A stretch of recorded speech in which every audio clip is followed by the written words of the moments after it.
Good afternoon, everyone. Welcome to our virtual open week, should we say, for those students that are looking to get into the fitness industry, but also those that are currently in the industry.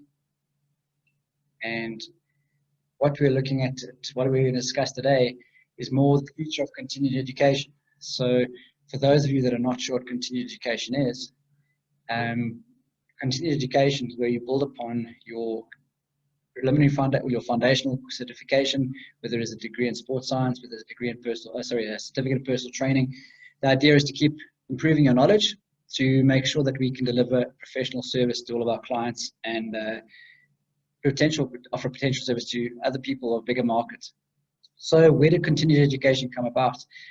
Initially, we looked back a couple of years, and once people got into the fitness industry, they're always looking for something new, something different. And that sort of education came in the form of different workshops and courses as it does today, but more people engaging more from an interest perspective.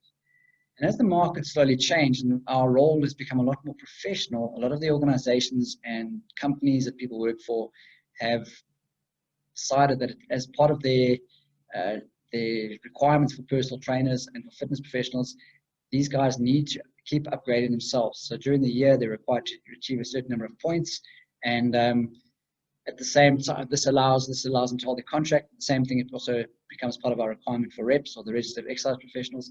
So it became a point chasing activity, and unfortunately, that is where it kind of sits now, where people are more concerned about just getting their points. They might attend a course or they might do a workshop online purely because they need to get the points. They're not really gaining from that interaction. And I think that needs to change.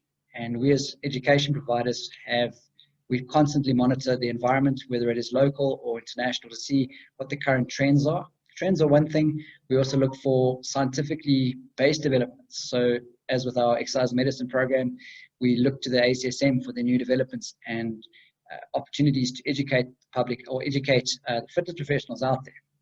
And one thing that's really important, obviously, there's always an evolution in terms of sports science, in terms of what's required for group fitness, as we said, new trends we mentioned earlier on, new fads perhaps, just something that keeps going. In South Africa is slightly different to overseas, and that's why sometimes we either take a bit long to catch up or the stuff doesn't take off here at all and only applies to a small part of the market. So what we're looking for now is, or what we will be presenting in the next couple of months and going into 2020, is education that's relevant. And when we say relevant, that is going to firstly upskill you as personal trainers to help you provide a better service. That's the first thing. Secondly, to help you realize that the market out there is much bigger. And I think COVID-19 highlighted that. A lot of us have always been around sports, even myself. We enjoy conditioning athletes. We look at performance, and there are very few people that really take into account that our exercise, as we know, in the right dose and the right prescription, is a really vital tool in the management of non-communicable diseases. So there's a huge market out there, and COVID-19 has shown us that. Who are the people at the greatest threat for succumbing or at least having really bad effects from COVID-19? And those were the people that had comorbidities. And we know that whether they're communicable or non-communicable diseases that these people suffer from, exercise protocols allow for correct exercise protocols are part of a really successful management plan to keep these people healthy and well. The other reason why continued education is really important is because our clients have information at their fingertips. And as fitness professionals, we obviously need to be as switched on as possible to make sure that we don't look silly in front of our clients. That's the first thing.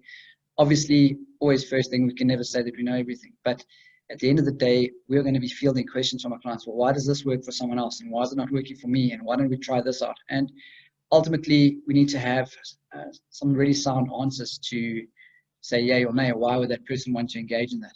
And so going forward, what I'd like to introduce and what we're really going to be focusing on, looking to the needs of personal trainers. We understand that time is of the essence for you guys, and any time you don't spend in the gym or on the field with your clients, maybe results in loss of income. So we've already started with a lot of workshops online, and now we're going to start upgrading them. We will have live seminars, and those will be recorded as a webinar that you can download later on. Ideally, helping you to provide a better service for your clients and your athletes, and ultimately helping you succeed in your job. At the end of the day, we are entering a new era, and I do believe the better equipped you are as a trainer, the more successful you're going to be. And like I said, at the end of the day, your success is of paramount importance to us too, because we're also part of that industry. And the more the industry has a positive impact in society, the better it is for everybody. But thanks for joining us, guys. During the week, we'll be having a number of discussions with current and existing or current students and those that have finished at FitPro, as well as a number of other topics. So if you've got a couple of minutes to spend, we look forward to engaging with you. Thanks very much and take care.